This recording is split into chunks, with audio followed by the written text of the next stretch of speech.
will be back for the weapon. Really? You want to come back for the Tesseract? No. Her. Off in the distance. No, you won't! You'll die in approximately 15 years. And this will never... Scratch that, about 20. This will never come up again. You fucking forgot that one, didn't you? Why is that in the script? Alright, let's get into it. Man, that part is the most infuriating part for me. I don't know why, but that part is what pisses me off the most in that film. There's a lot of points that we'll talk about all of them. Anyway. Welcome to Dawn of Discussion, where we're salty white soy boys. Dawn of Discussion.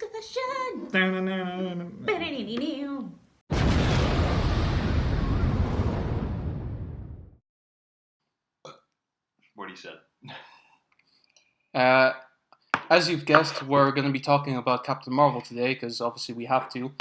But before we begin, some lighter news subjects that we just have to talk about. As you may know, around August-ish, we discussed the recent firing of James Gunn from Disney. Boo. It sucked. I even made a little meme about it.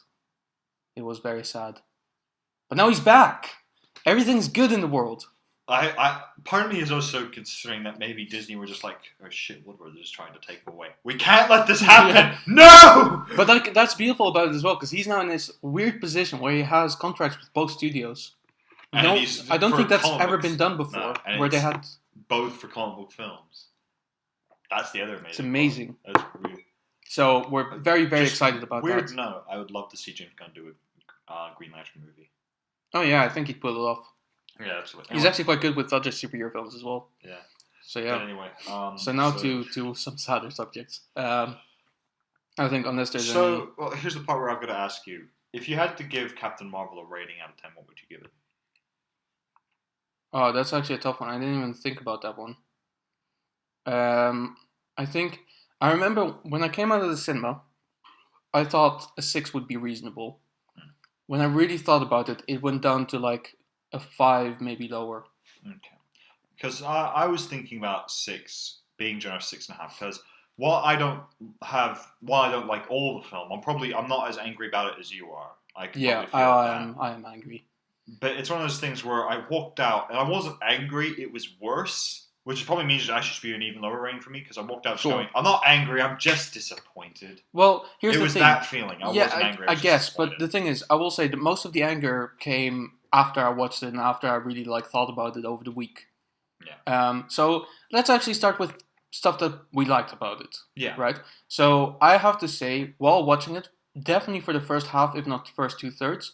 I actually enjoyed myself quite a bit. It was a really good film. It was really fun. The editing wasn't really good. The cinematography was kind of iffy, but it was an enjoyable experience. And the world building was very good. The world building. Hala was awesome. Yeah. I think also the thing is, for me, I did like the Captain Marvel character. Throughout, she was consistent. There were good moments of that. She was one of the... they... May have been a miscast, though. Slight miscast, just based on how she kind of went through the character. Well, that's the thing. I think the physical appeal of Captain Marvel, not appeal, physical appearance. There we go. They got that. No, that's excellent. That's excellent. But they nailed it. But just in terms of acting, I feel like she could have given more. Well, here's the thing. I think Brie Larson isn't a great actress, to be perfectly honest. Oh, by the way, that's another thing that we need to mention for news as well, because this does tie in with Captain Marvel. On Thursday, a new trailer for Avengers Endgame dropped. She's in it for a couple of seconds, but she was quite good in it. Yeah. And altogether... I think it's just a sign that the Russo brothers know what they're doing. Yeah. Compared to a lot of other people. There's never been any doubt about that. Yeah, the Russo brothers are they know what they're doing because... They're like the new... Cohen. Thank you. Yes. Sorry. Basically, I mean, it's kind of unfair that a lot of people are saying that they're the Spielbergs of the MCU. I don't think that at all because they do have a consistency thing going on there. Coen Brothers is a good one, I'd say. Yeah. I think that's a good comparison. Because, they're brothers as well. Yeah, exactly. First and foremost. Easy. Yeah. But, so, I did like her character. Even towards the end, I was like, she's not the worst part of the end. Yeah, and given how the story went, I feel like she did handle things in a pretty agreeable manner. I don't blame her acting or any of the stuff she's done. I blame the writing. Yes. The last third of the film, and you can all disagree with this, but the last third of the film... Oh, yeah. I was just going, this... One... I've always sat through films, and whenever I watch them for the first time, I've liked them. That was the first time where I watched through it and go, no. Yeah. No. By the way, we do want to say every time we review a film like this, if you did like the film, that's awesome. Yeah. Because obviously, tastes and stuff, whatever. Very different. Because I will say, in defense of a lot of people, so Alistair saw it, and he doesn't know, and same with Sarah. She saw it and she loved it, which I kind of figured anyway. Yeah. And they had no idea about the comic books, the history of these characters, so they loved it. And I thought, fair enough. If you don't know these characters, chances are you probably will like the film. It is a likable film. Even if you there's some things in there that you could forgive if you really wanted to. But for me, it's just like, it's just the combination of things that made it I kind know of... the one thing that really irks you. You'd be right, because I did cringe actually in the cinema when the thing reveal happened. Yeah. We'll get to that for sure. I will say one thing I was pleasantly surprised with, because I really thought when it happened, I thought I won't like this. And when it happened, I was like, obviously spoilers, by the way. Yeah, spoilers. I forgot to mention was the this. Skrulls not being the villains? Because I sat there and I went. Here's the thing. Yeah, I remember when we actually watched it, I didn't mind it as much, but then I thought about it and I was like, hang on, yes, this is stupid. Wait, what? Hang on, what? Because they've already appeared in Marvel's Agents of S.H.I.E.L.D. Right. And they're bad guys in that. Obviously. But the Kree are the worst ones, which I think fair enough. Well, of course, but that's the thing. It's like in the comic books, they've always been these horrible species. The Kree aren't the heroes, and the Skrulls aren't either. They're both the Kree they're at war with each other. I will say that the Kree are slightly more honorable and more civilized, slightly, but they're still horrible people. Yeah, that's why the original Captain Marvel, when he came to Earth, he defected from the Kree Empire entirely because he was like, "Hey, you guys are pretty. You guys are kind of dicks." Yeah, you guys are racist sons of bitches. And the majority of his rogues gallery, so to call it, are Kree. Yeah. So, Ronan the Accuser. I want to talk about Ronan. Yeah, we'll definitely do. So, let's start with before we actually break down all of the things that as comic book fans irked us. Technical issues.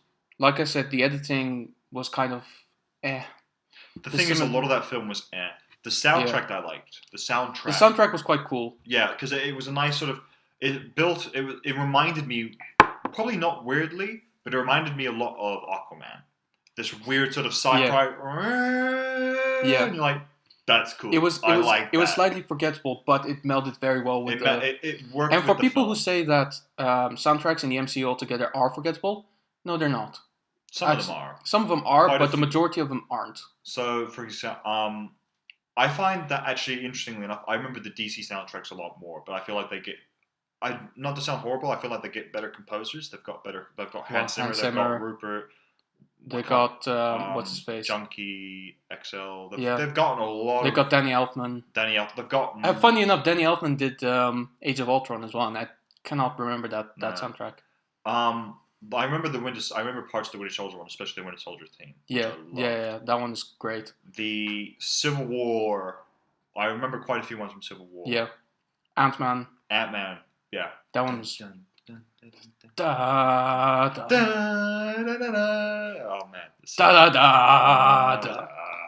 man. Oh man. Oh man. Spider-Man. There were quite a few good moments in that one. Yeah, that one was great. Anyway, Doctor Strange as well. Yeah. Anyway, so the soundtrack for Captain Marvel I thought was quite good. I will say one thing that irked me, because I looked up and they had the 90s music obviously, and they had Danger Zone in there, which I actually thinking when I saw that I was like, I don't remember hearing it in the film. Me neither. And if it is, what the fuck? I mean, did you not make? Because that's the thing. I remember the final bit where she's flying and destroying all the Ronin ships. It's that would have been a perfect moment for Danger Zone. Why did you not put in Danger Zone there? That's the thing. It's Danger Zone. It was kind of. I mean, the music in it. Here's the thing. I like most of the songs that were actually in it, and I understand that a lot of those songs are kind of also about woman empowerment and all that, and from the 90s most importantly. But it kind of irked me how badly they melded with the scene that they were used for. Especially the bit with Nirvana was really kind of awkward. Yeah. Where it was like, I feel like they were trying to achieve almost the same as Guardians of the Galaxy, but they kind of didn't know how to integrate the music with actually the scene. By the way, that for me goes for most of the 90s references. The first couple of them were kind of cute, but after that it just became like a thing where it's like, I get it, it's the 90s, fucking hell. Stop it. The Blockbusters was probably the best one. That was the best one. Yeah. And then obviously with the Radio Shack, that was fun. That was funny. I was like, this, of course, there's a fucking Radio Shack. It's the 90s. But then basically all that stuff where, like, especially on Marvel's ship, where it was like the ping pong machine. It's a bit much. It's a bit much. The lunchbox of what was on the lunchbox? I don't even remember. The Fawns. Yeah.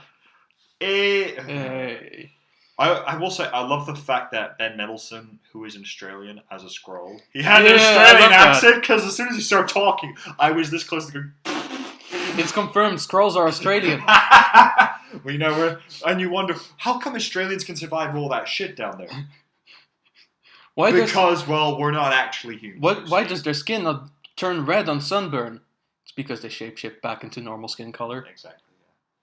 And of course they turn into surfer dudes the moment they get out. So let's talk about the Skrulls then, because it did, like, when I did think about it, it did bother me, because the Skrulls are an evil race inherently. Yeah. There's been only a handful of comic book stories in MCU. The existence ever in Marvel Universe at all, where they were refugees or something. But the film kind of weirdly, they almost portrayed the Skrulls as if all of them are victims of war. Yeah. Right. And I see what they were trying to do almost. I felt like it was like an allusion to like the Syrian refugees who are coming into Europe, and a lot of people are kind of rejecting them because they're saying that some of them might be terrorists hiding. The thing is, the Skrulls are an evil race. Yeah. It doesn't make sense that none of them are terrorists hiding. I think what would have been a better way to handle the film, and this is just, once again, my one man's opinion. By keeping politics out. Yes. Yeah, exactly, because... Well, it's not just that. It would have been better if they had just gone, okay, we'll have there be one Skrull who seems like the bad guy, but he is the good guy, but he's not helping Skrull refugees, he's helping other refugees. And he's basically saying, look, both sides of this war are evil. Exactly. Kree are evil, Skrull... Like, he's the one who's actually a neutral side of this. I would have been okay with that. And then Marvel was actually similar, where... We'll get to that one in a moment, folks. Basically goes, I agree with you, we need to save these refugees. I think that would have been a better way of handling it, so that Ben Mendelsohn's character, he isn't like the Skrull good guy, because all Skrulls are good guys. He is a Skrull going, no, my side is as dirty as the other one. Exactly. And I'm going to help people from this war. Like, that would have been a better way of handling it, in my opinion. Also, what I kind of thought was sad, not bad, but sad, is at the end, you know how the Skrulls like fuck off into the universe. Yeah. And none of them stay on Earth. And I feel like that's such a missed opportunity. Because they could have... You know how there was this big mindfuck in Winter Soldier where, like, suddenly the majority of S.H.I.E.L.D. somehow turned out to be Hydra. And then you had to watch all of the films again to kind of spot who was a Hydra agent from the beginning and see if they had any allusion to it. I thought it would have been brilliant if they did that with the Skrulls in this time. Yeah. And they missed that opportunity completely. Because they missed out on an opportunity. Because, God, it would have been such a good way to twist into the Skrulls becoming villains, is if the daughter of the Ben Mendelsohn's character, as she was running, not only watched her father kill one of the Kree, but then watched him die. If he had died, it would have been a good way for her to be like, no, fuck the Kree. Fuck everyone, I'm gonna enslave everyone because everyone deserves to die. This is what I think. A better way. I mean, I don't want to make this into a thing, but this is what I think should have happened, right? And this kind of ties into another thing that I didn't particularly like, is a Skrull that defected from the other Skrulls, right? Helped Captain Marvel and then and Nick Fury obviously as well, and then got his eye horribly injured, right? But they carry on. He carries on with his injury, and then at some point, Nick Fury dies, and then the Skrull takes over for Nick Fury. But because his eye is so horribly injured, he can't shapeshift the eye, and then he masquerades through the rest of his life as Nick Fury. That would have been such a mindfuck. I know. But it's such a missed opportunity because just imagine like the after credit scene where she comes back and like, where's Nick Fury? She knows it's not Nick Fury. That's the best part. It's that that would have been. But like he would cool. have been Nick Fury at that point because he's technically taken over his life for the better. And then you have your Skrull hero, which the film also obviously wanted, and you have this big mystery of like where did Nick Fury get the eye patch? Oh shit, there was more to it. Like yeah. But here's the thing: I don't think I should be writing these. I mean, I don't Well, want you. better yet. Here's the thing. Here's a fair comparison. Here's another idea for the Nick Fury thing. Is the Skrull has his eye horribly injured, and because Nick Fury has to deal with aliens all the time, he doesn't want to constantly. He has the Skrull work with him, so whenever there's points in the Marvel films, you're gonna go, is that real Nick Fury or is that the Skrull? Yes. And then at the very end, when Nick Fury turns to dust, he walks in, and all the Avengers are like, "What the fuck?" And he's like, "Hold on, Skrull." And everyone goes, "What?" Yes. That would have been so cool if that had happened. But here's the thing. Obviously, like we've given this kind of critique about fans over a particular film, so I'm just going to say it. Agree or disagree. Captain Marvel to the MCU is exactly like The Last Jedi is to the Star Wars. Yeah, no, I can kind of agree with that. Because it is one of those films that missed out on a lot of beautiful opportunities, and now fanboys And it's desperately are thinking about ways where it could have been better. Yeah. And writing their own versions, including us. Yeah. And Whoops. the thing is, like, it's also, like, once again, like, The Last Jedi, to anyone who goes, it's the worst Star Wars film, you're just blatantly wrong. It wasn't great, but it the most wasn't infuriating. It's the most Easily. infuriating. Yeah, absolutely. I can agree with that. Absolutely. Yeah, I agree with that. So you see the comparison Yeah. there. I will say, we have to talk about it now. We've been dodging it for a bit. Well, first let's go back to the eye patch thing because that I kind of alluded to. Yeah. So Goose, okay, like I said, whatever he exists outside of the boundaries of the Outside Man universe, whatever, that's fine. I feel the same way about Goose for the most part as I did about Baby Groot, which is kind of gimmicky, but can be there. It's not necessarily obtrusive or anything. But the fact that it played an important role in continuity. Are you fucking kidding me? Are you telling me that the whole eye patch thing was because a cat, fuck Flurkins, okay? A cat fucking scratched his eye, and that's what caused him to wear an eye patch? And you're just gonna throw a joke on such a big mystery that has been building up for easily 10 years? This was my problem with Thor Ragnarok. It had all these great serious moments, and it was like, oh, wait, guys, it's getting too serious. People might think we're actually becoming, like a serious film franchise. Yes. Just throw in comedy now. Well, here's the thing. I will say, with Thor Ragnarok, at least the comedy kind of served to kind of cut the serious tension a little bit, but it didn't play very important parts for a joke like that. Yeah. The serious parts were still serious, and the jokes were still kind of separated from that, but they were kind of mangled so much that the serious part didn't feel that serious anymore. Still, anytime something serious did happen, you did go, oh shit, for like maybe a second or two. Like, here's the thing. The only serious moments that really weren't interrupted was when Captain Marvel was with her best friend. Yeah, and also that. I mean, let's get back to that later. Once again, weirdly enough, the characters weren't badly written, in my opinion. They weren't expertly written. They weren't great, but they were average. They served the purpose very well. They got their motives across very well. They got everything they wanted through them. But because the ending was such a mess, it was all overshadowed by it. But, well, here's the thing, right? We gotta talk about this now. So, in total, in the film, there were 3 people with a name, at least, that have ever been Captain Marvel. Yeah. The first one, obviously, is Carol Danvers, because she's the main character. Yeah. The second one is Marvel. I think the time has come now. I cringed in the cinema. Wow! I found out that this was apparently like a last-minute decision or something, that Marvel was written as a male throughout the whole thing, but the female director decided it's not working, and she basically convinced her husband, the other director, that this would be a good move. I personally find it very difficult to not see it as a weird political move, almost. Because think about it. No, it is a political move. Because Marvel in the comics, right, was a man. If you don't know, he was the original Captain Marvel. He came to Earth as a Kree warrior, but decided to stay on Earth because he liked it so much, and then became pivotal in at least 2 comic book storylines. Yeah. The first one being the Kree Skrull War, which he helped end. and the Infinity Gauntlet storyline. Yeah. Where he played a huge part as well. He was originally responsible for getting Carol Danvers her powers by saving her from an explosion which kind of was there in the film. But in the film, his character was changed into a woman who not only was gender swapped, but also helped the Skrull refugees for some reason.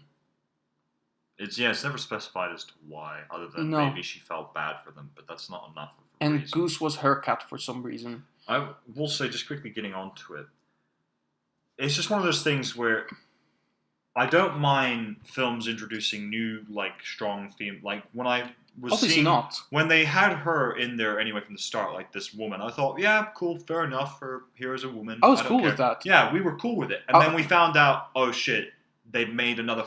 Yeah. That's the problem with Marvel these days.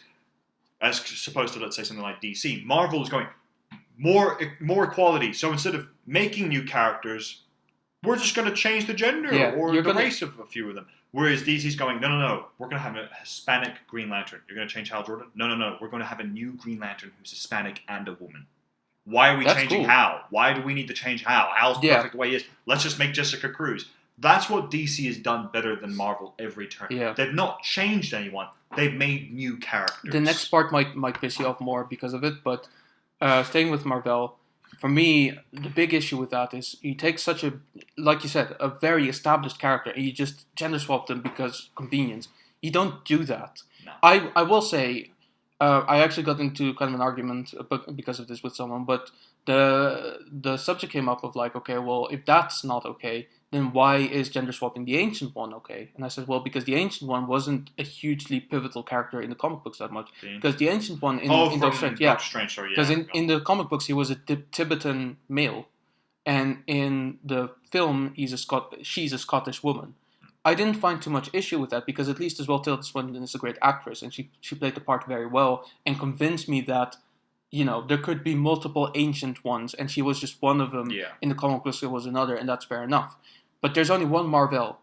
Yeah. And he was very important in the comic books. You don't just swap them over like that. That's the thing, like, when you have, for example, no, that's about, like, I guess kind of weirdly enough, it's kind of a smart example, like Superman. Sure. Superman is not, and Batman, they're not a person, they're an idea. They're a mantle. They're a mantle that is embodied. For example, in the Injustice universe, in the weird dream sequence Superman has where he gets his perfect ending where Lois doesn't die, he has a daughter instead who inherits his mantle. That's perfectly fine. That makes Same sense. happened to Spider-Man, by the way. Exactly. You see, with here, the Ancient One is not a person, it is a mantle. Marvel is a person. Yeah, Captain Marvel is a mantle. Yeah. And this is why the second part is going to piss you off, because this could have been so perfect for their agenda, but they fucking didn't do anything with it. Now, the second Captain Marvel in the existence of the Marvel Comics was actually in this film. Okay, guess who it was? It was not her friend, but her friend's daughter. You're right. Because I was like, is it her? And her friend's daughter in the comics was pretty cool. She was one of the first black female superheroes ever. She was Captain Marvel and then turned to become Photon, which is quite cool. Yeah. She was apparently leader of the Avengers for a short while as well. And what is she in the film? A sassy feminist kid who's telling her mother off because she's not setting a good example because she'd rather sit at home and watch Fresh Prince. That was a kick in the nuts. For not me personally, because I don't have that much attachment with with the second Captain Marvel, but for a lot of people who do, and especially for their own community, really, because what are you doing? You have a perfectly good black female superhero, a minority of minorities, and you're playing her off as a joke as well. So, what, do we only need female superheroes if they're white? Yeah. That's the other problem as well, that what really pisses me off is Captain Marvel got all this attention and love from Marvel. Yeah. And then you look at people like Scarlet Witch and especially Scarlet Witch, who is one of my favorite Marvel female superheroes. She's amazing. Who gets very little love in the films. She gets very little attention. Even though she's probably one of the most powerful mutants out there. Exactly. She created a universe. Universe. And she gets so little attention. it's frustrating. I know. Irks me, and that's. I agree. I mean, Captain Marvel. Like I said, I love the first. Like that's the thing. If I rewatched Captain Marvel, I would stop before the last third of the film. I would watch the first 2/3 and go, nope, I am making up my own ending because I just generally cannot tolerate that. Because the other thing, the final fight sequence, like that's the thing. Whenever hero, like I'll take Thor Ragnarok as an example, even though I may not like the film. The last fight sequence is brilliant. It is because Thor is facing his sister. And he has, everything. And actually, come to think of it, there's a bit of political agenda there as well. He can't beat her. To be fair, that's how it feels now. It may that's be, how but it feels. It isn't. But that's not really. But actually, it's not. But that's how it feels now. That's the only. Because a very strong man couldn't defeat her, but a bigger, stronger man could. So technically, all right, yeah, that's true. I did overlook that. To be fair, I forgot that part. But it's like he can't beat her, and he's trying, he's fighting, and all of a sudden, Captain Marvel realizes who she is. Like Thor. Here's the thing: Thor Ragnarok, Captain Marvel, very similar films. Thor at the very end realizes who he is. My God, I'm the God of Thunder. I don't need a hammer, and he just still can't beat her.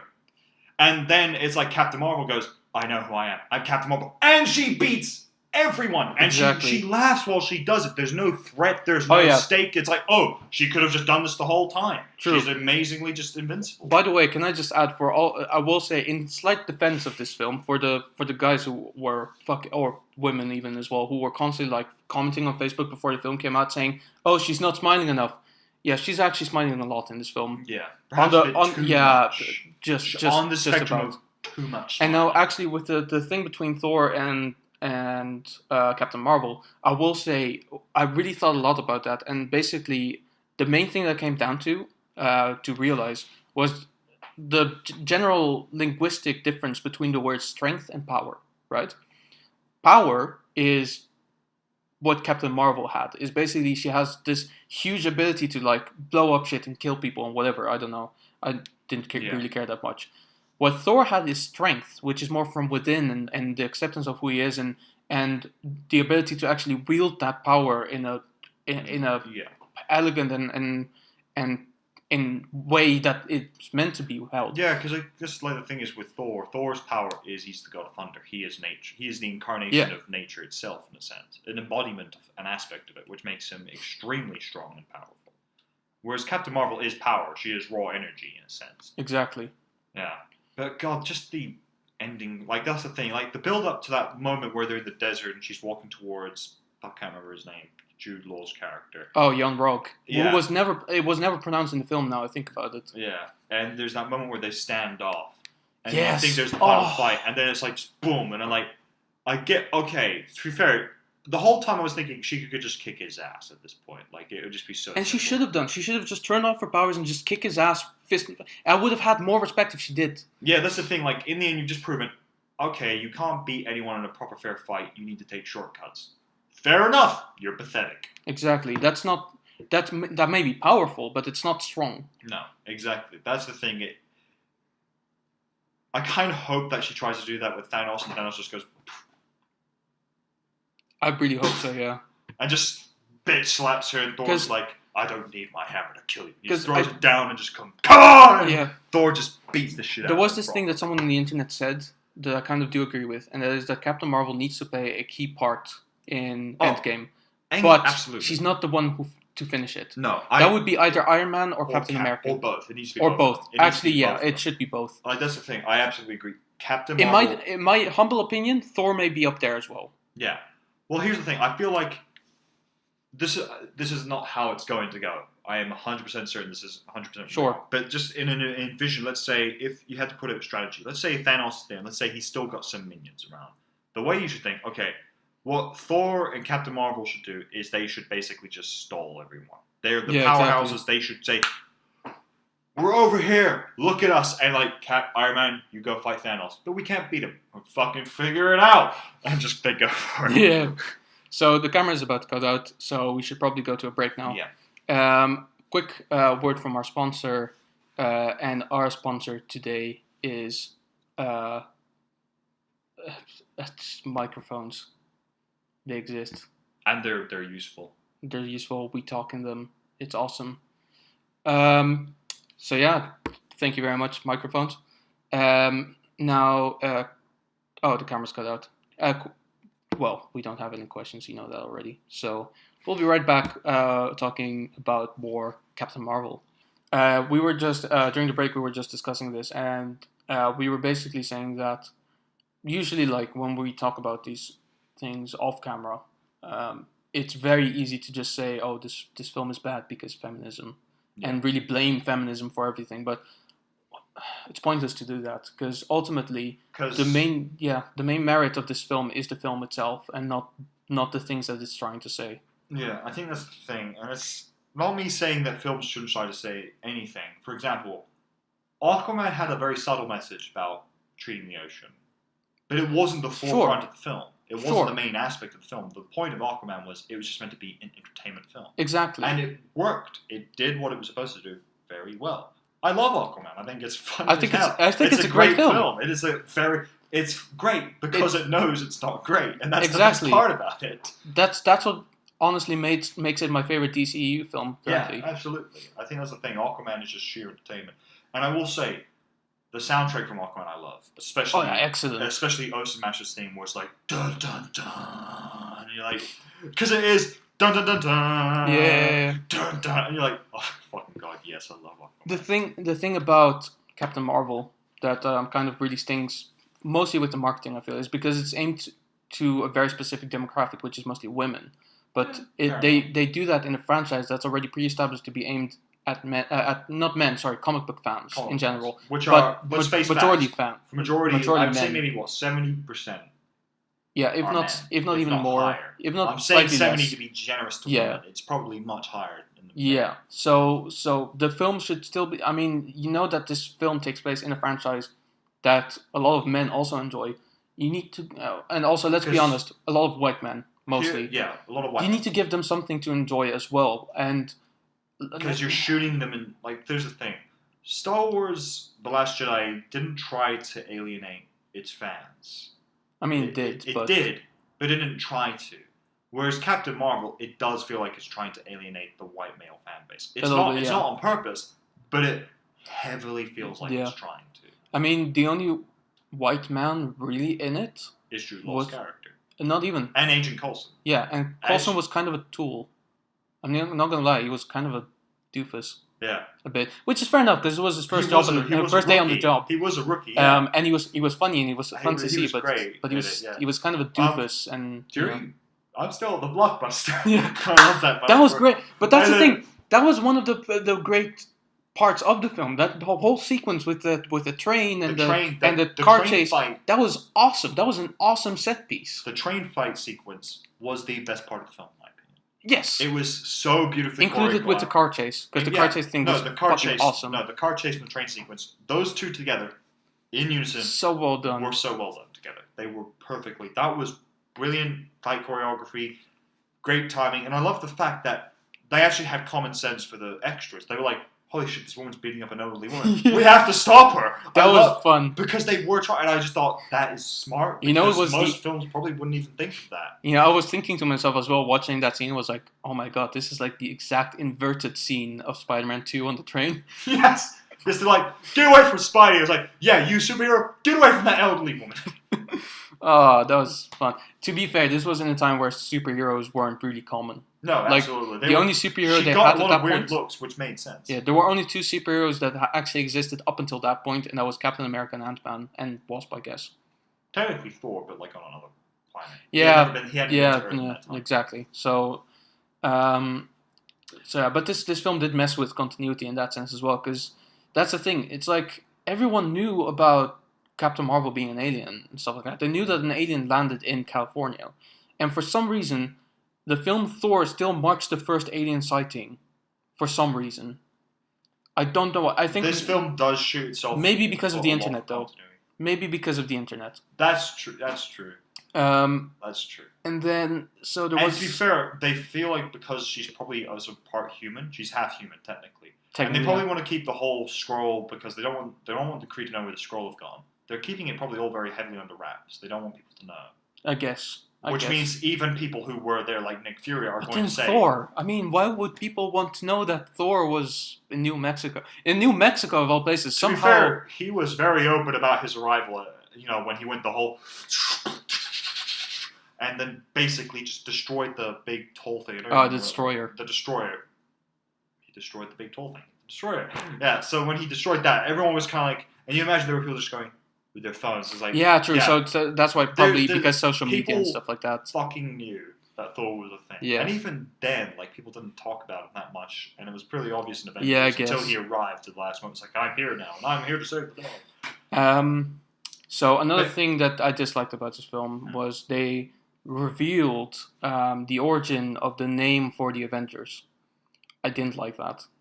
I didn't mind that. It was a weak throwaway. I thought it was cringy. I didn't think it was bad. I thought it was cringy in the sense like, oh. It was very cringy, and that's what made it so bad for me. For me, it was more like, it's the same sort of, like, fighter pilots give themselves nicknames all the time. Sure, but Avenger, come on. It's too on the nose. Nah, true. It's very on the nose. Squadron was the Avenger Squadron.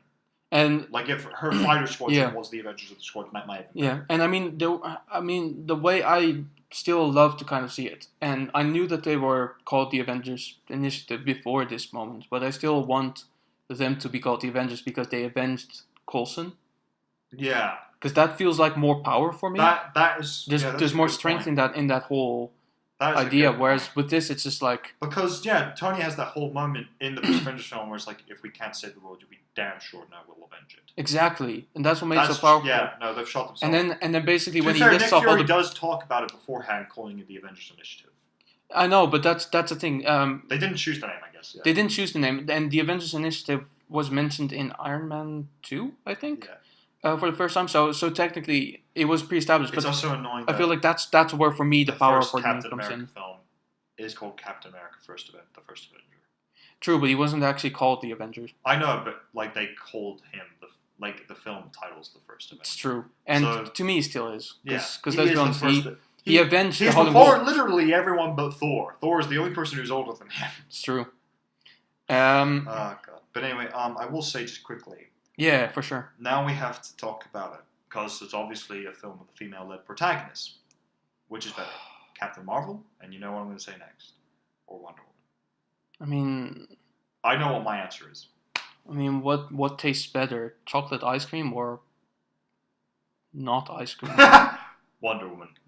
Obviously. Wonder Woman is a... Obviously. Because Wonder Woman is a feminist film. It handles it so much better. Well, that's the thing, because with Wonder Woman, I didn't feel the feminist message. Yeah, I didn't feel it at all. It played off as a very well-made action film. Here's the thing as well, between Wonder Woman and Captain Marvel. Captain Marvel's feminist message felt very aggressive. And it was very obvious, like, oh, she's being oppressed by men. Men are evil. Whereas in Wonder Woman's like, you're being oppressed by men, that's terrible. And then her realizing after Steve sacrificed himself, men aren't evil. All they need is love, and then they'll give it themselves. It's like her message is about peace and love. Captain Marvel's message, very heroically, is like, fuck men, they're evil. Yes, heroism. Yeah, that's an example you want all kids to have. By the way, I'm about to politicize it a little bit, but do you know why, like in the army and stuff like that, and when you're trying to be tough, people tell you try not to have your emotions control you, but control your emotions and try to be more rational about things and stuff. It's because ultimately, what a lot of these people fail to realize is ultimately no one gives a shit about you unless you earn their respect somehow. Crying is not going to earn you respect. It's going to earn you pity maybe, but not respect. And here's the thing as well. A big part of the reason why the army teaches a lot of its soldiers to be fairly emotionless, and it's actually for a very good reason. They kill people. They do. The psychological trauma of killing someone. If you're a good person, if you're not some psychopath, which, as just a quick note, prayers and respects to all the people in New Zealand who lost. For sure, yeah. Horrible fucking thing. But that was insane. Back on point, God. Yeah. Is that they teach them, like, you're going to have to take lives. And sometimes people who don't even deserve to die, you're going to have to... Like, that's the thing, because there was an example of a hostage situation in Russia where terrorists infiltrated a school, rigged all the windows and everything with bombs. And a Russian sniper, Spetsnaz sniper, noticed a kid who was walking around the outside, and he was going to climb in a window, rigged with explosives, and the sniper in that split second went, I'm going to have to shoot this kid in the leg. He didn't kill the kid, but he was like, I have to shoot him, otherwise he's going to kill everyone. Yeah. And he shot him, and in the end, he saved a lot of people's lives by doing that. And that's the thing, soldiers, a big part of the reason why the emotionless thing is important. Like I said, soldiers, they go through horrible things and they do horrible things, and it brings, like I said, you look at Vietnam, the amount of psychological trauma a lot of those soldiers have. I mean, it tells you something. Oh yeah, for sure. And like, it's not even that, but like when you look at like all kinds of, I mean, look at other superheroes, like how much they've lost because they let their emotions work in. Spider-Man, he lost his uncle because his emotions got the better of him. He was offended by someone, and when that someone was being robbed, he didn't give a fuck because he was like, well, you screwed me over. That a proper hero and warrior needs to be rational about these things and say, no, I can't help this person, therefore I will, because if I don't, it's on my conscience. Another example, actually, is in the Justice League movie. Weirdly enough, it's one of the few times where it is actually kind of a good moment in the Justice League. Sure. Is when Batman, he's so filled with guilt, he'll do anything to bring Superman back. And Wonder Woman, who is being the emotionless, rational one, goes, no, don't do this. It's a fucking bad idea. In the end, it worked perfectly fine, but he didn't know that. He didn't know that. It was this close to him having his neck snapped. This close. And let's be honest, up until the very last moment, technically it didn't work, because he did come back, but he didn't really help, so Wonder Woman was still right. Yeah, exactly. And that's the thing, that's why I respect Wonder Woman so much, is because in war, she's completely emotionless. Well, not completely, obviously, she still cares about people, but she fights for emotion, but she fights for it not letting it guide her. She fights with her mind for her heart, and that's what makes her such a good warrior. Yeah, exactly. And what I mean, it's a small thing, but that's why I kind of cringed a little bit thinking about the line where Nick Fury's like asking Carol about like the Kree, and he's saying, so they're a race of noble warriors, and she goes, heroes. Noble warrior heroes. And I'm like, well, so you're saying that you're a hero, but you haven't actually done anything to earn that title. Yeah, that's the thing. Like, she never did. I mean, well, that's the thing. That's I debatable. Guess that's the problem with Kree. I will say it's debatable, but I feel like in this entire film, she never earned the title hero for me. Well, that's the thing. I think she did, but it's hard to let it because when she does save the Skrull refugees, she does stop the bad guys. She is a hero. But because it's so badly written in the last third, it is very tainted. Yeah, but That's I guess she saved a couple of people, but was that really because she wanted to help these people, or with the slight guilt that she has been killing Skrulls for all this time? That's true. That for me, that doesn't make a hero. That's trying to make amends somehow, and that's a sign of probably a good person. But at the same time, it was also to stick it to the Kree.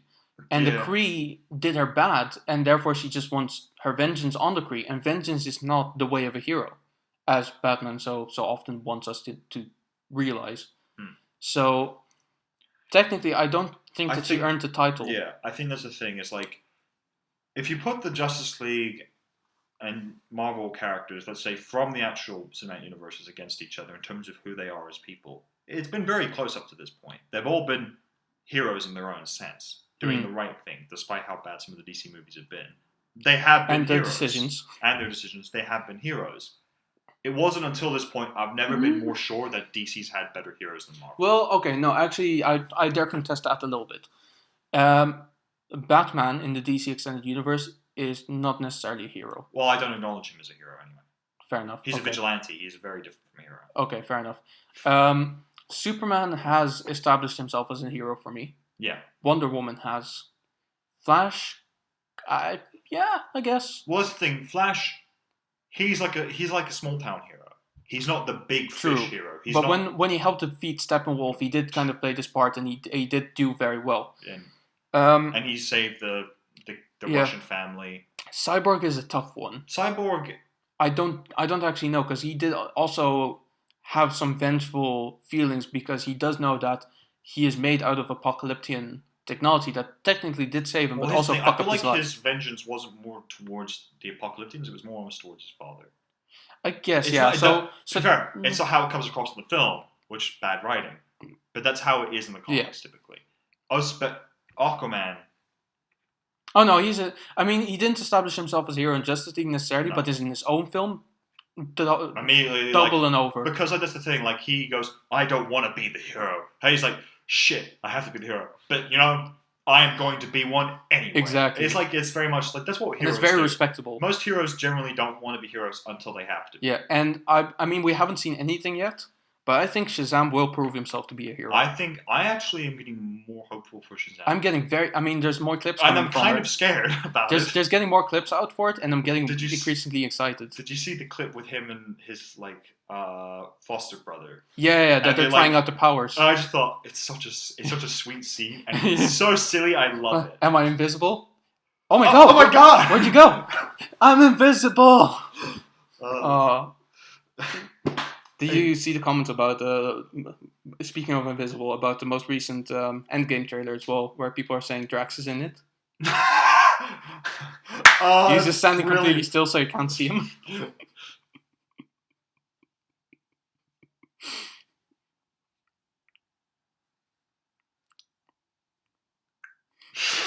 It's such a brilliant moment. Oh man!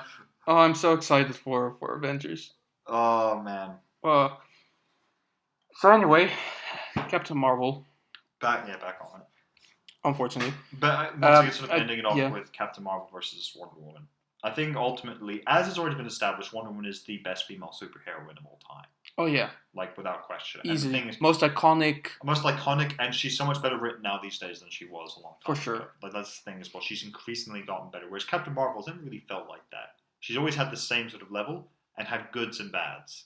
Yeah, but especially as Carol Danvers as Captain Marvel has been a horrible person a couple of times. Especially in the Civil War II arc where she fucking was so fucking stubborn, and for some reason Iron Man was the good guy somehow. Who knew?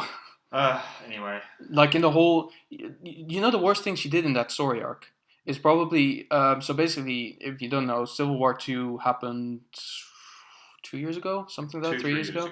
And basically the whole thing was about an Inhuman called Ulysses who had the power of seeing...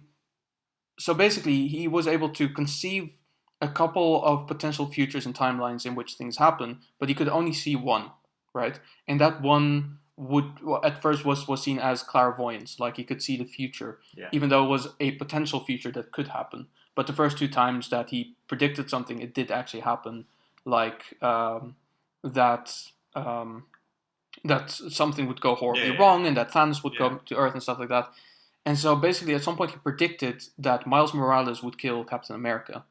And based on that prediction, Captain Marvel tried to arrest Miles Morales. Even though he had never done such a thing, would never do such a thing, would never even think of doing that. And ultimately he never did. But she was so hell-bent on being right about this that she fucking... she pretty much put a bounty on him and tried to keep Captain America safe and stuff like that, even though he's like, I need your help. Well, that's the thing. It's a very similar sort of thing. I'm a very capable Hydra and SHIELD agent. Like, that's the thing. It's like, she's very much doing the wrong things, but for the right intention. She did, yes, but she was so unwilling to... Stubborn. Yeah. And it was also because her doing that, her boyfriend, the War Machine, got fucking mangled. Died even, I think. And that was, like, obviously the final straw for Iron Man, because he was like, you killed my best... You didn't kill my best friend, but... You got my best friend killed. Yeah. I hope you're happy now, because I'm really not. So, I mean, in the film, obviously she was a much better person than that. And again, everything that she did in the film was agreeable. She didn't do anything that she didn't do anything wrong, done. But she didn't do it for the right reasons. Yeah. The only thing that I think she should have done, really, is in the last fight with John Rogue, just put down her powers and kick his ass hand to hand, and she should have won that fight and show.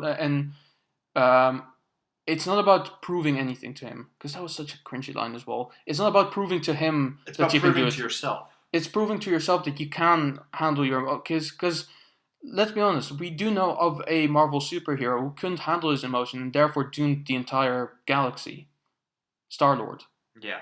He let his emotions get over him. He doomed the entire galaxy. And I think Chris Pratt got a lot of flack for it, even though, I mean, he's just an actor. He wasn't the writer. He's just a humble actor.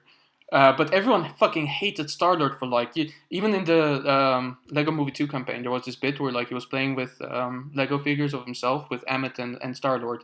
And Emmett was saying things like, everyone hates you because you fucked everything up in Infinity War, and it's like, Emmett knows. Emmett knows. He knows what's up. So there's very good merit to the things that Captain Marvel should have done in the film, and I feel like the criticism coming from us, if you want to disagree with it, that's cool. That's up to you. Everyone is entitled to their opinion. If you want to say that it's misogyny, go ahead. Honestly, You're entailed to that opinion, but I will tell you. Yeah, but I will be honest. If that is the case, I'd rather be a rational and misogynist with a clear opinion about these things than someone who is being told to like this film simply because it's a woman in it. To prove you guys wrong, I'm going to bluntly do it. We were just kissing Wonder Woman's ass for 5 minutes, saying how much of a better film it is, how well written she is, how much of a better hero she is. Not just that, and how she's probably the best choice to lead the Justice League. I mean, we can't say. I mean, yes, she does. She did used to have one of the stupidest weaknesses in the world, where apparently a man tying her hands together was her ultimate weakness because that negates her powers. Actually, it is very sexist, and I think it's not the case anymore. But it's kind of funny. Not anymore. It's kind of funny though. It's kind of funny, but that's the thing. She does have sort of a weakness. She can be defeated ultimately. Well, that's the thing. She doesn't have a weakness, but she's not indestructible. She's not like Superman in that sense. And bullets can still hurt her. Hence, why she still has to deflect them. Yeah. Well, can they anymore? That's because she's a god. Actually, because she's a god, I think bullets deflect off her skin. Yeah. Which makes the whole bracelet thing a little. I guess it's good though, if they're blades. Yeah. And, if I were to write Wonder Woman, she would still be damageable by bullets, but she would still be able to move her bracelets fast enough to deflect them. She would have incredible speed. Yeah, but if it was like a powerful blast, she wouldn't just go and stop it, because obviously, I mean, those things aren't vibranium. No. You know, they hurt. To be fair, they're made by materials made by the gods. True. Which is probably I'm going to quickly just throw this out there, maybe slightly controversial. Anything made by gods who are magical is always going to be stronger than anything scientific. True, obviously. So vibranium and adamantium is strong. Metal made by gods, stronger. Yeah. Because you look at Thor's hammer. What's Thor's hammer made of? Uru metal, I think. Yeah, it's godly magic and metal. Godly metal. So probably stronger than... I think, but, I mean, if we're talking about Mjolnir, it's Uru metal, but there's I think, there was this beautiful episode of Big Bang Theory where we're talking about it, and then Neil Gaiman came in, and he said, well, actually it's the enchantment over the hammer that makes it so powerful, not necessarily the metal itself. Yeah. Which is funny, because, let's be honest, it is funny when Neil Gaiman comes into a scene and no one recognizes him. Anyway, so I feel like we've rambled on for quite a bit. We'll probably look to wrap it up in a minute. So let's round off this episode by, I guess, coming to a conclusion. I would not, if you're very much a fan of the MCU and Marvel films and stuff like that, I will recommend you to watch it, because ultimately the most important thing about films of this level of controversy is you forward your own opinion. Exactly, and to do that you have to watch the film. Now, leading up to this film, obviously on Facebook mostly I've been reading comments and stuff, and obviously there's the extremes of people in the conversation. There's people who are saying, I'm not going to watch this film because Brie Larson is a bitch and she's got these political opinions and stuff like that. I mean, obviously we also know that half the people who said that did go watch the film anyway. And then there's the other people who are saying, all these man babies crying about their privilege. Don't do that either. Ultimately, again, you're bluntly saying it, you're wrong. Also, by pointing by pointing out these things about people, you're just creating them to be. Exactly. Here's the thing I'm going to put forward to a lot of very aggressive feminists. What do you think hate and violence breeds? More hate and violence. Yeah. It's not love and sunshine, let me tell you that. Nothing. Because here's the thing. Some people, for example, like Che Guevara, because he believed the only revolution that solved anything is a violent one. Sometimes it's fair. Usually, in my opinion, it's kind of wrong, because I think, no, when you have your violent revolution, you just breed more fanaticism, more violence. True. Now, I'm not saying being peaceful and loving is going to solve everything, but I'm going to say it's a step in a better direction. Exactly. And when you have peace and love, it's more likely to bring more peace and love with it. Exactly. One thing leads to more of it. Yeah. I don't believe that men who are usually seen as a more aggressive gender, have to explain this to women. But violence doesn't solve everything. Yeah.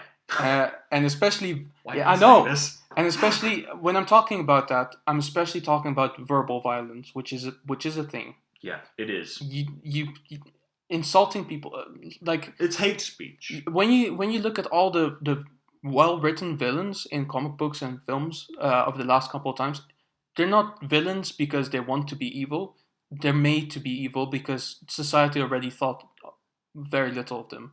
A good example, even though it's not a very good film, is The Amazing Spider-Man 2, where Jamie Foxx's character was constantly Electro. forgotten and kind of put down and stuff like that. And then he got superpowers. And then he was like, That's the now thing. I can punish all those people who were bad to me. Exactly. And I'll be honest, I've had kind of insults like these before where people were shitty to me in my past. And I did often feel like, okay, well, so there's no point for me to be a good person because they're going to hate me anyway. Yeah. But that's not a way of thinking. No, it's not. Because here's the thing. The two best written kinds of villains are weirdly enough very similar, and weirdly enough, a lot of feminists and right-wing Republicans are very similar to them. One of which is, people aren't nice to me, so I'm not going to be nice to them. Instead of, people aren't nice to me, but I will be better than them by being nice. The other one is people who believe and are actually trying to fight for a good cause, but are willing to go to such extremes, they become the villain. Exactly. Which a lot of people do now these days. And it's honestly, in my opinion, one of the best villain types, where some people have been, for Superman in Injustice, he's an example of that. His wife and his unborn child die. And one of two things were always going to happen from that. And I contribute to the reason why it went bad to Batman. Well, it is. It is Batman's fault. Instead of being a good friend, he was a dick. Which he always is, to be fair. Yeah. But Superman could have gone, no, I can't let her death because change me like this because it's not what she would want. He goes, no one's there for me. I've lost her. I'm going to protect the world, make sure this never happens to anyone else by conquering it. It's the right intentions. Execution isn't wrong. It's horrible. Yeah, exactly. Like, that's the thing. And that's the point I'm stressing to a lot of feminists. I don't hate, well, I do actually hate feminists. But I really would like not to, but the problem is you're not making it easy. And all I can simply say is, by being hateful like right-wing Republican men, who are obviously usually white, you are becoming them. You're becoming the very thing you hate by being hateful.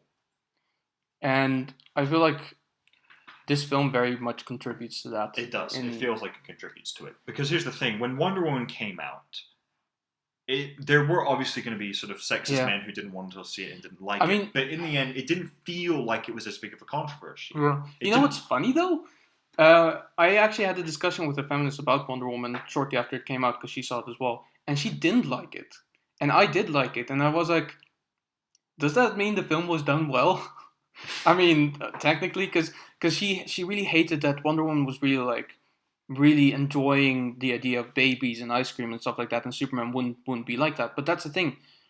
That's what I wanted to say. Yeah, because Superman has been long enough on Earth to know that babies are fucking annoying and ice cream is actually pretty nice, but not the best thing in the world. But this is what I wanted to say. During the film, Captain Marvel, I often felt like it was written by probably female aliens who have seen all of these man films and thought, oh, these man films are popular, we should make one. So it's a woman's attempt to make a man film almost in some cases. And that's where you're going wrong. You shouldn't make a man film, you should make a film. Yeah. It's not important that it's catered to Yeah. I mean, we love films where Schwarzenegger just fucks things up and fights with Stallone while fucking I don't know, to the chopper. Stuff like that. Back. Yeah, where fucking it's not a tumor. And then Bruce Willis comes in through a air vent or something, but gets kicked in a roundhouse kicked in the face by Chuck Norris or stuff. We love that shit, but we don't need that every time. Yeah. We don't need constant, if you want to make a film, make it because you make it in the way that you want it to be made, not because it's in the way that you think we want you to make it. Yeah, absolutely. And that's what I feel is the biggest difference between Captain Marvel and Wonder Woman, because Captain Marvel felt very much like that, and Wonder Woman didn't feel like that at all. No. Wonder Woman felt like a film that was written lovingly by someone that isn't Zack Snyder. Who isn't just that, but also wants to inspire change, but through the right means. And it's the reason that up until Aquaman, it was my favorite DC EU film, even after Justice League came out. Not because I think Superman is a boring character or anything, or ultimately I didn't mind Man of Steel that much, and I did enjoy Justice League very much. But Wonder Woman felt like a real story that actually mattered. That actually mattered, and I actually enjoyed very much, and enjoyed so many more levels about. I think the thing is as well. The camera cut out, by the way, so we should probably wrap it up soon. Yeah, we'll just wrap it up now. So the other thing is, well, with Wonder Woman, the good thing is the fact that with Captain Marvel and the relationship she's had with, let's say, her best friend, that felt like, it's a caring relationship, but there was no point where you felt like she loved anyone. No. I hate this. Okay, so there's so many articles. Sorry, I know we were to wrap up, but there's so many articles that are saying like, oh, we like that there was this queer thing going on between her and her friend. No. What? That people thought that? Why? I mean, here's the thing. When a man and a woman in a film are friends, everyone's like, they must love each other. They don't have to love each other. What's wrong with a man and a woman just being friends? When it's two women, suddenly it's like, oh, they must be together or something. Why can't two women just be friends? Is that so far-fetched? Yeah. I will... Sorry, back on to what I was saying before I so rudely interrupted. Sorry. The camera's not on, but if it was, you could tell I was just giving... He's squinting me. He's giving me the back glare. Yeah, the back glare. Is that the love between Wonder Woman and her family on Themyscira is there. But when she meets Steve Trevor, there is that connection... And it grows to very much she realizes, I do love this man. Exactly.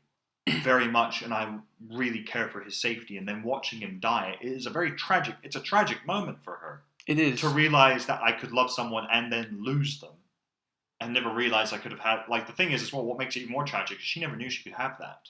Yeah, because she didn't even know what the man was, really. Yeah, so that's what makes it such a powerful, sweet moment. But that apparently was a problem with the film, as well as that apparently her main motivation to actually beat the final guy, to actually... show her power and all that was because a man died, and for some reason that was motivational. But I didn't see it that way at all. No, it wasn't. I thought it was quite. I thought yes. I did think about it that way, but in a slightly different way. It was like more you said, that she saw him valiantly, without even second thought, sacrifice himself, realizing that was the best thing to do. She saw the good of man. She saw in that one moment exactly. She saw men's courage and their sacrifice. That's the thing, and not to make it sort of a thing, but men join the army and people call it, why is it brotherhood? Because they all understand the sacrifice they all make. Exactly. Every man there realizes, and woman who does join, that they're giving up normal lives. Soldiers are the closest thing to real life superheroes because they do give up a normal life to be heroes. And by saying that, we're not discrediting female soldiers because there's a lot of them out there and they're doing really great work.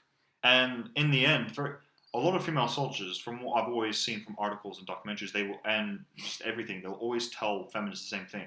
The reason I still call it brotherhood is because the men around me will die for me, as I will die for them. And exactly. And I don't want to change that. And that's why it's such a good thing to have, and that's the good thing now as well, because we're in the 21st century. A lot of male soldiers don't care if there are female soldiers in the army. No. They generally don't care. It's never been a thing either. They think it's better for them because they think, yes, it's better to show that we are unified. Yeah, then you finally understand what you're going through. Exactly. I think that's the thing. And, I mean, I'm sure you've seen this. This must have been like maybe 2 or 3 years ago, maybe even 4 years ago. There was this thing where in Australia they wanted to have a quota on men in the army for signing in. So basically, for the Australian army, which, by the way, why do they even have one? I mean, who are they going to go to war with? Whoever America goes to war with. Yeah, fair enough. Vietnam, Iraq, Afghanistan. But basically, there were a couple of feminists who said, in the government, by the way, obviously, they were like, there's a lot of men in the army compared to women.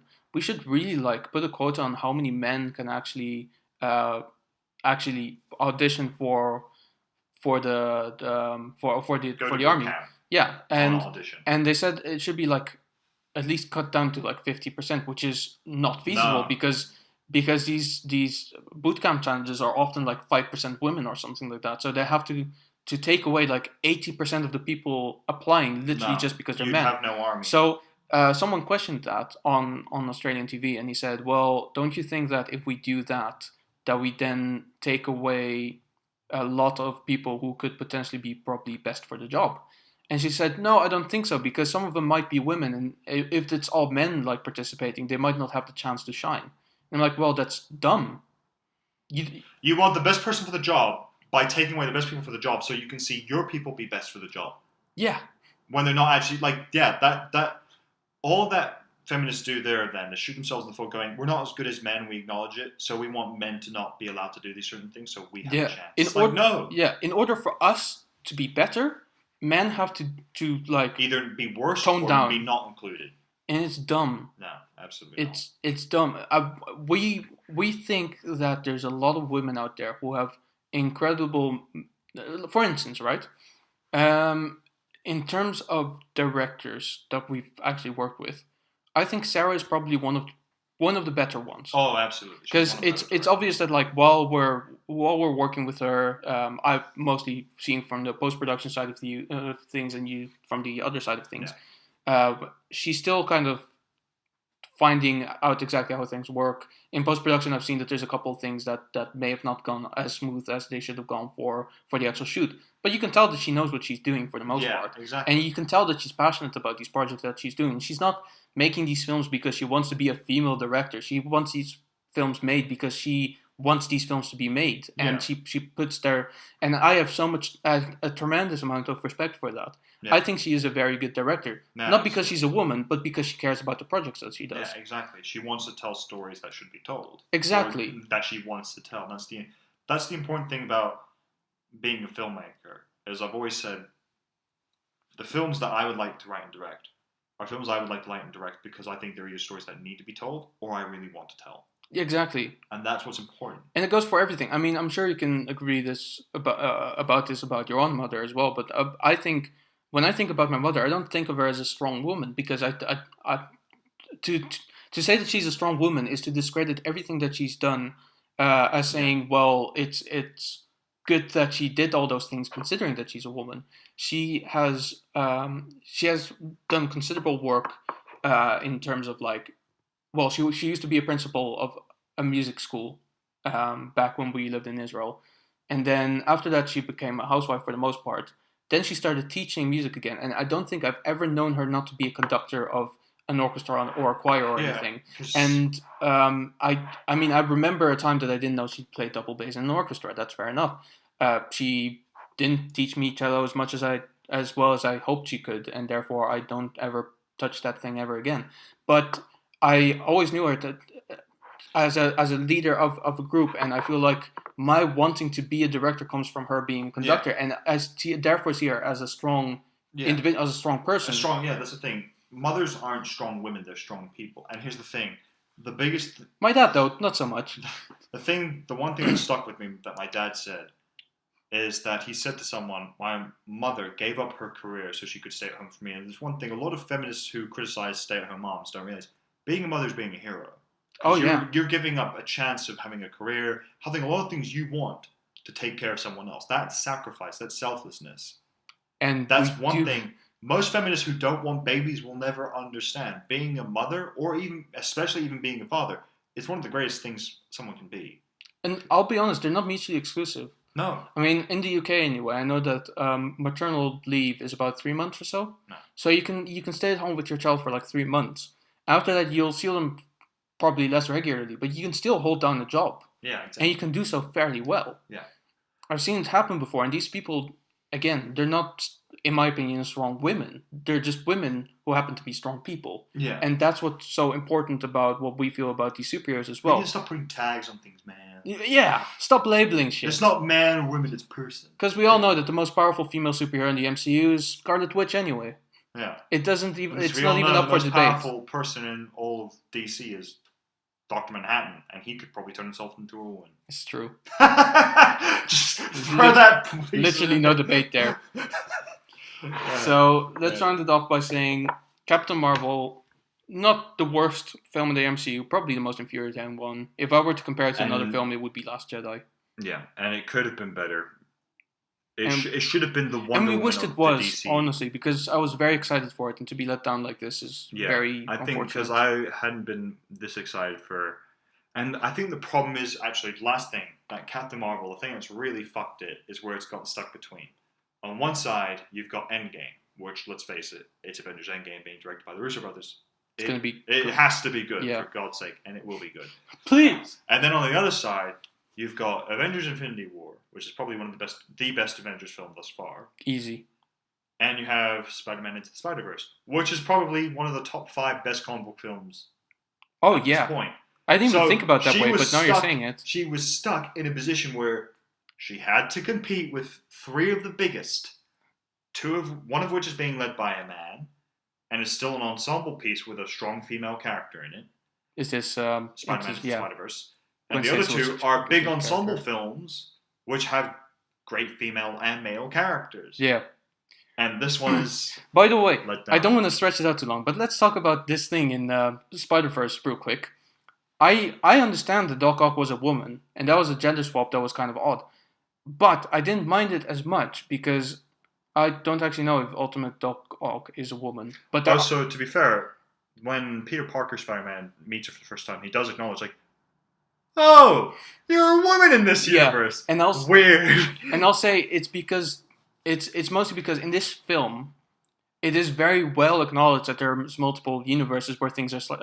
Slightly different. And that's the power of the film, where you can You can actually accept change- these things. Because this thing, Green Goblin in Spider-Man Into the Spider-Verse is not like he usually is. He's a big monster. Yeah, but that's exactly how he is in the Ultimate Universe, which is exactly right. There you go. See, it works perfectly well. See, you can make a very good comic book films and keep the fans happy. It's not that hard. No. You just have to try.